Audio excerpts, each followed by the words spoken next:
안녕하십니까.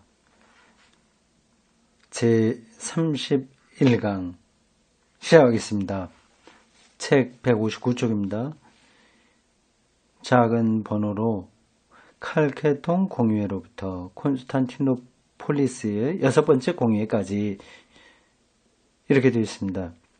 칼케톤에서 모인 공유회부터 시작해서 콘스탄티노폴리스 혹은 콘스탄티노플에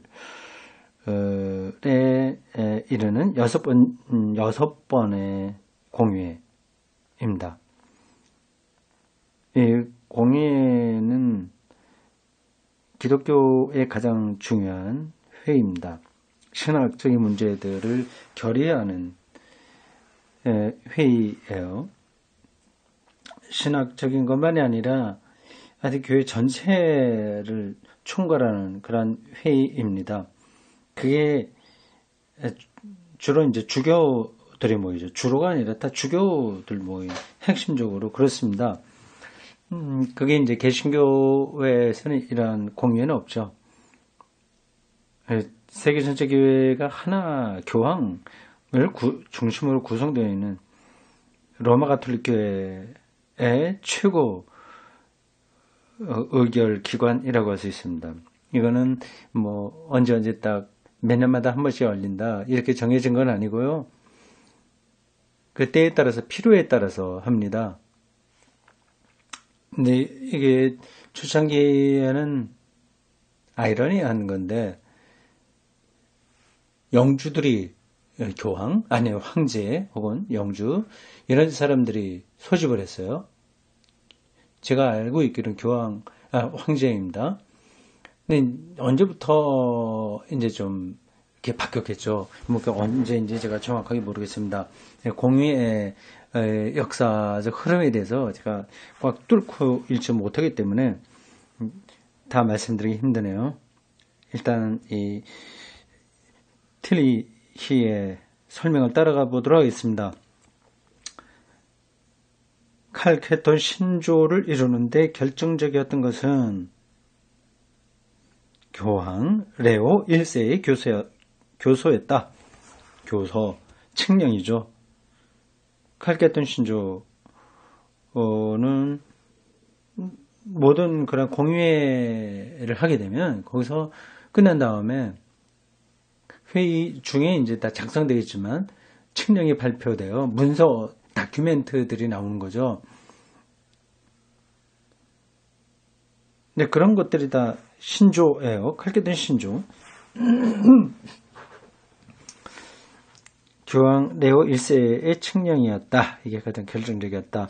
이것은 449년에 에베소 공유회에서는 승리에 도취한 알렉산드리아 학파가 한 번도 낭독시키지 않았던 것이다.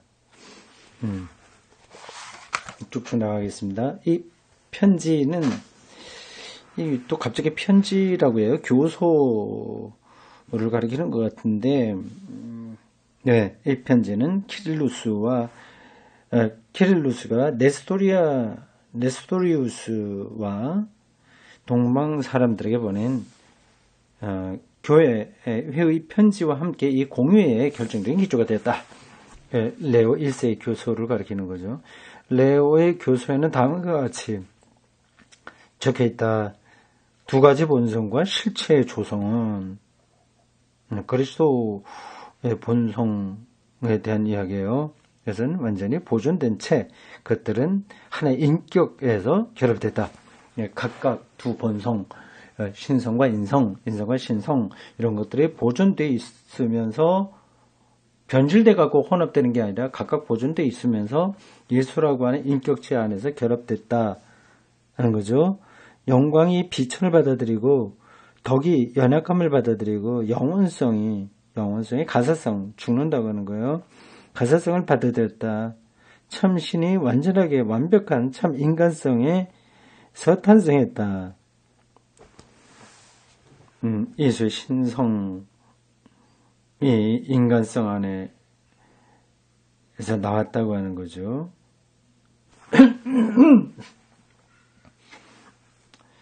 이래하여 신의 아들은 아버지의 영광에서 떨어짐 없이 하늘의 왕좌에서 내려와서 왕의 자리에서 내려와서 이 낮은 세계에 발을 들여놓았다. 두 가지 본성의 인격적인 통일로 하여 우리는 사람의 아들이 사람의 아들이 아버지로부터 왔다고 말할 수 있고 하나님의 아들로서 왔다고 말할 수 있고 또 거꾸로 신의 아들이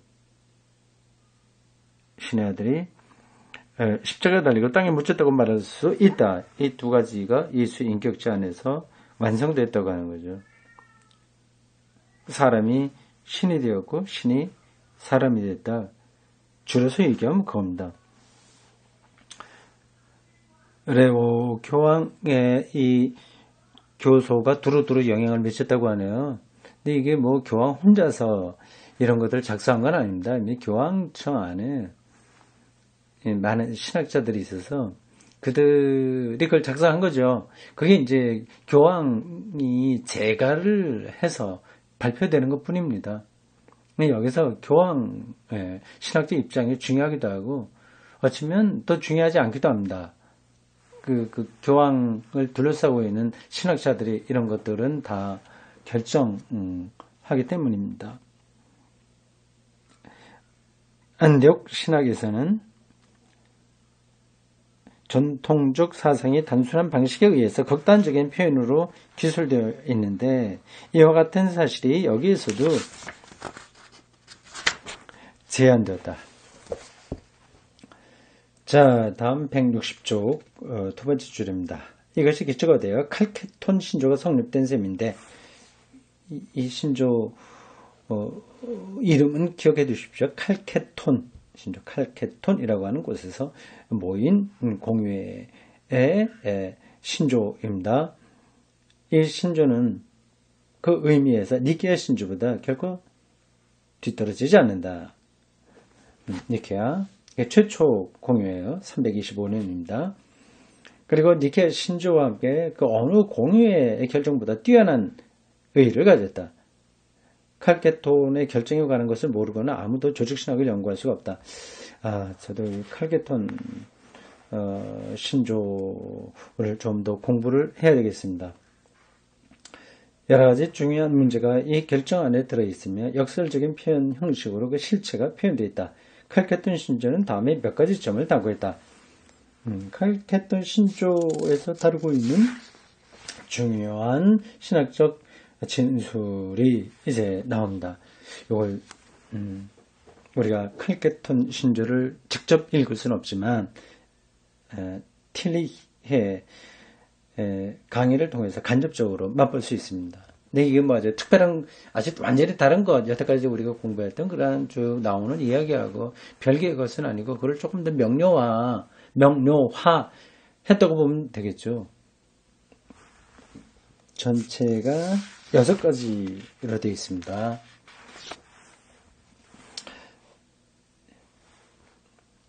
1.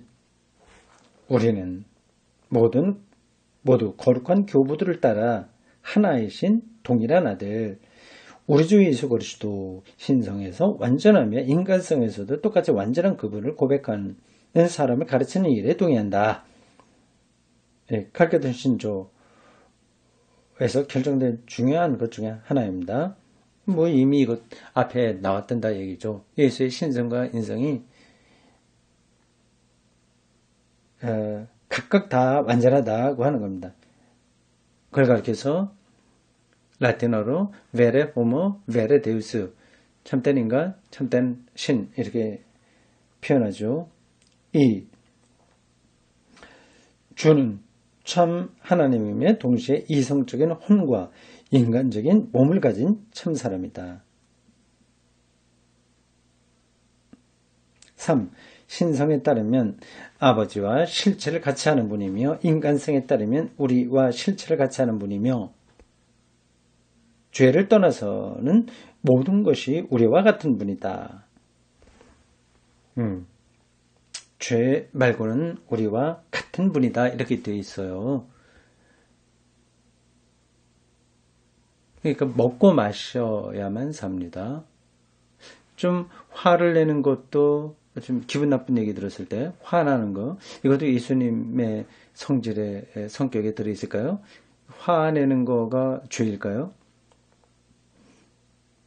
아니면 성적인 욕망 이런 것들이 예수님에게 있었을까요? 없었을까요? 이게 죄라고 한다면 없어야 되겠죠. 근데 죄가 아니라고 한다면 당연히 그건 꼭 있어야 되는 겁니다.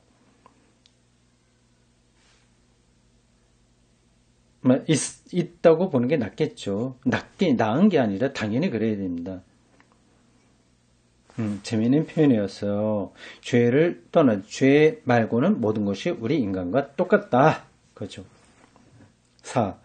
신성에 따르면 모든 세대 앞서 아버지에게서 낳아졌고 인간성에 따르면 그 뒷세대의 우리를 위해 그리고 우리를 구원하기 위해서 신의 어머니인 처녀 마리아에게서 나왔다. 이게 처녀성이 여전히 유지되고 있어요. 마리아의 처녀성이요. 조금 더 풀어본다면 예수의 두 단계로 봐야 됩니다. 이 마리아가 계속 처녀로 있었던 건 아니죠. 뒤에 남편 요셉하고의 관계에서 아이들을 낳았겠죠. 그러면 간접적인 증거는 있습니다. 그 형제들에 대한 이야기가 신약 성경에 나오니까요. 보험서에 나오고 사도행전 여기도 나옵니다. 야고보 같은 사람이 예수의 동생이니까요. 그렇다면 예수의 동생들은 마리아가 일반적인 사람들의 출산하는 방식으로 낳았다. 성관계를 통해서 낳았다. 이거 봐야 되겠죠. 그게 한 단계고요. 그런 점에서 이제 마리아는 계속해서 처녀라고 할 수는 없다.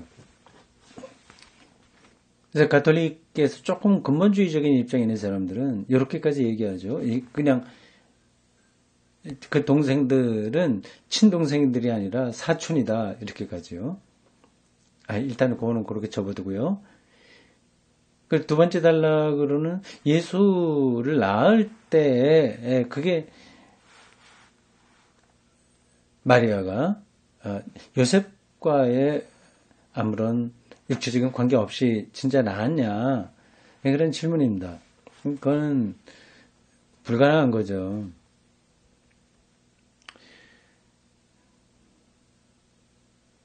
이제 불가능한 건데 성경이 그렇게 얘기를 하고 또 이렇게 신조들에서 그렇게 이야기를 합니다. 처녀 마리아에게서 태어났다.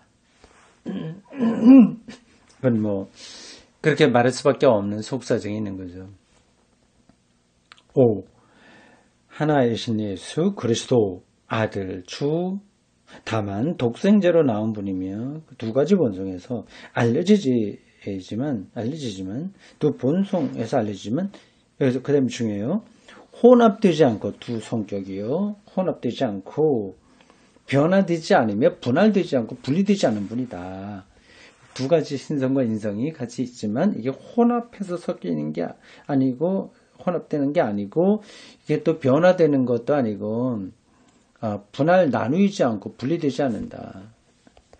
과연 이게 어떤 거냐 하는 거를 우리가 일상적으로 살아가는 여기서는 어떤 비슷한 거를 찾을 수가 없는 거죠.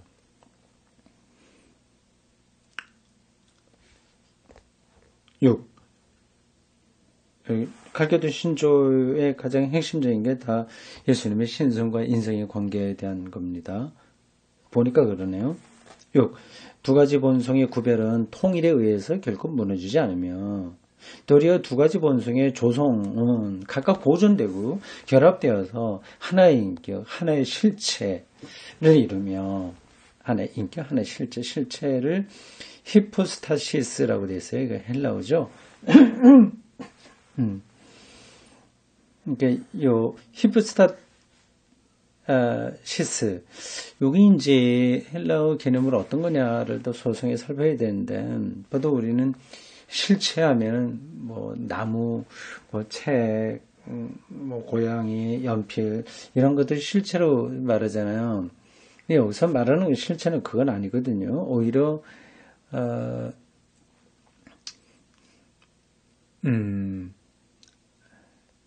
아리스토텔레스가 얘기하는 진료와 대별되는 형상이라고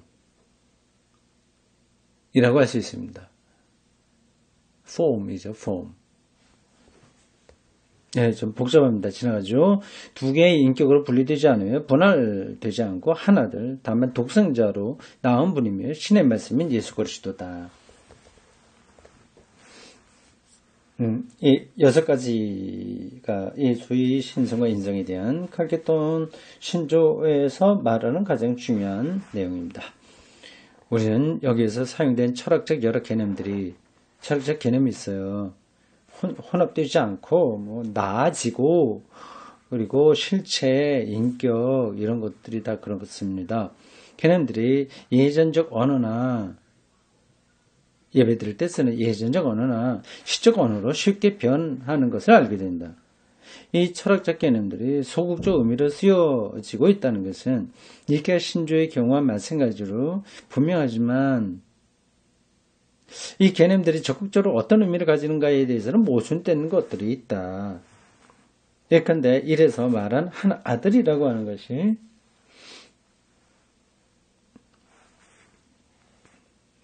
바로 그것이다. 로고스가 아들이라고 일컬어진다면 그것은 지상의 아들과 같지 않다. 그렇죠. 스토아 철학에 얘기한 로고스 이것이 실제 몸을 갖고 살았던 예수와 같다고는 할 수 없는 거죠. 그리고 신성에서 완전한 분이라고 한다면 그것은 세계 창조와 섭리를 포괄하는 것이 되며 자존성, 전능, 전지 따위의 아들에게 돌릴 수 없는 모든 특성을 포함하게 될 것이다. 다시 이 문장이요. 신성에서 완전한 분이라고 한다면 그것은 세계의 창조자 뭐 등등등등 특성 등 그렇죠. 이런 자존성, 전능 이런 것들이 이런 특성을 가지고 있다고 하는 거죠. 이 땅에 인간으로서의 예수에게 돌릴 수 없는 그런 것들이 포함된다. 3. 우리와 실체를 같이 한다고 말하는 것은 실체요. 그러니까 히포스타시스 얘기한 히포스타시스 3의 우리와 실체를 같이 한다고 말하는 것은 유에 관해서 말한 것이며 그것이 신에게 적용된다면 삼신론으로 이끌릴 가능성이 있다. 4에서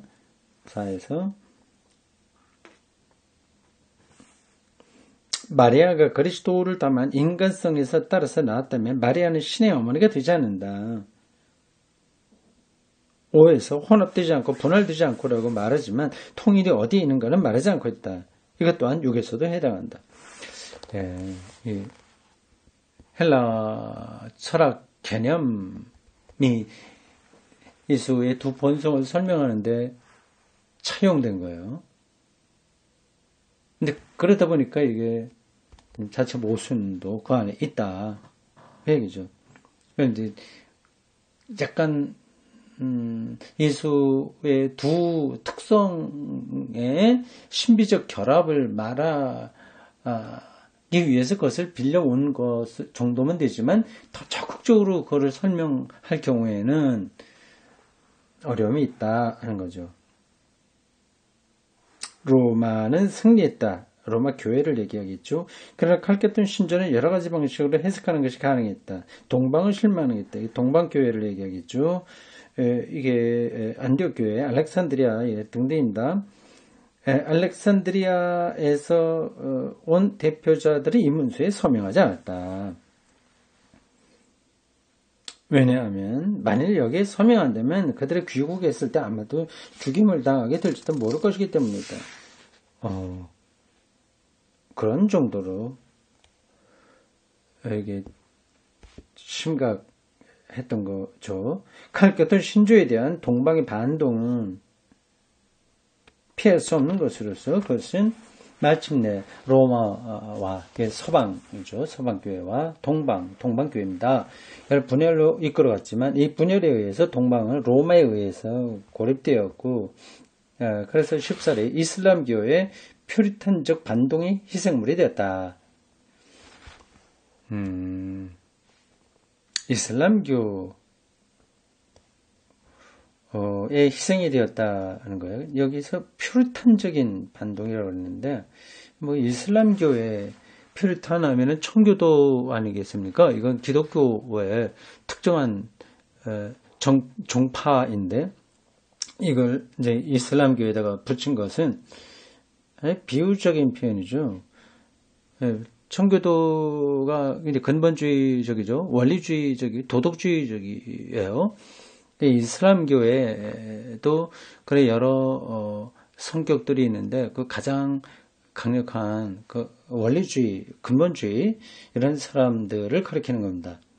그게 기독교가 동방 기독교가 희생되었다. 이게 동방교회가 거의 이제 무너진 거죠.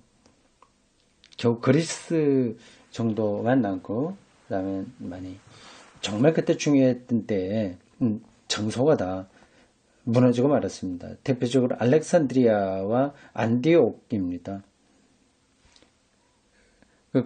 콘스탄티노폴리스도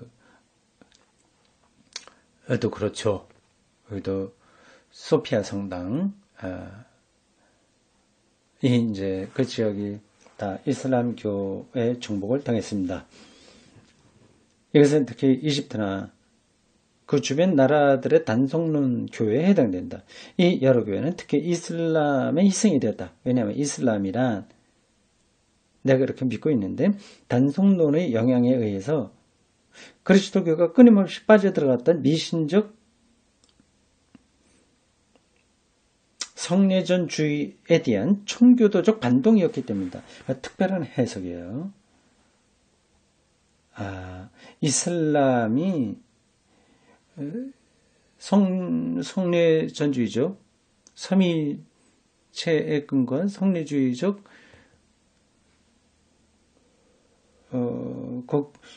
서방교회 운동에 대한 청교도적 반동이라고 얘기하네요. 재밌는 표현입니다.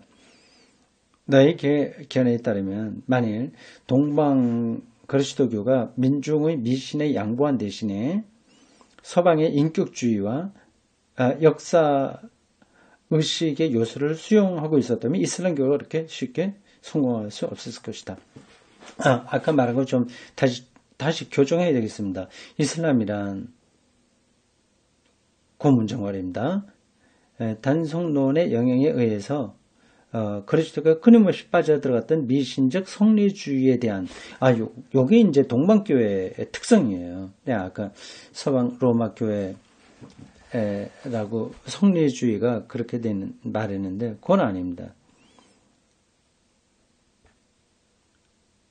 이러한 동방교회의 특성으로 인해서 결국 동방교회가 이슬람교화되었다고 하는 거죠. 만약 그렇지 않고 서방교회처럼 인격주의, 예수의 인격과 신격 이런 것들을 헬라 철학에 근거해서 잘 유지하고 있었다면 이슬람교에 의해서 그렇게 무너지지는 않았을 것이다 라고 하는 거죠.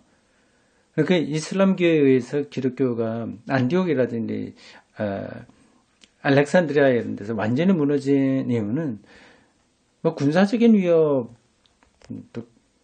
결정적인가? 상당히 있었겠지만 결국은 그 그리스도교 그 동방교회의 신학적 정체성 때문이라고 하는 거죠.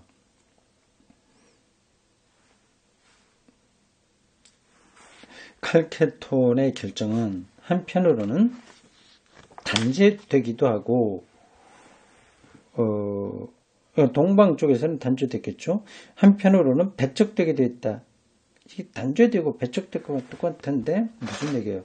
차이를 두고 말하는 겁니까? 칼케톤 결정 이건 로마 교회가 한 결정 아니겠습니까? 회의에서 결정한 거 아니겠어요?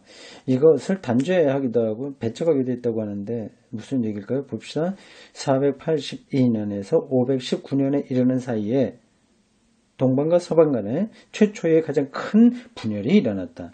그동안 서방은 칼케톤 신조를 간직하고 있었지만 칼케톤 신조 자, 기억해 두십시오.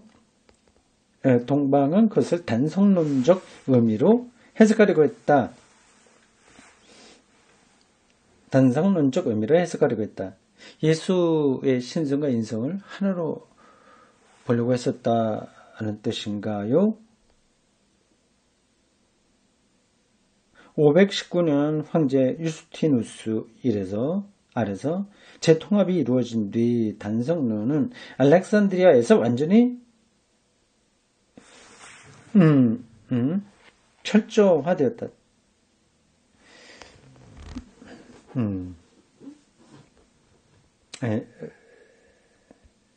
서방교회는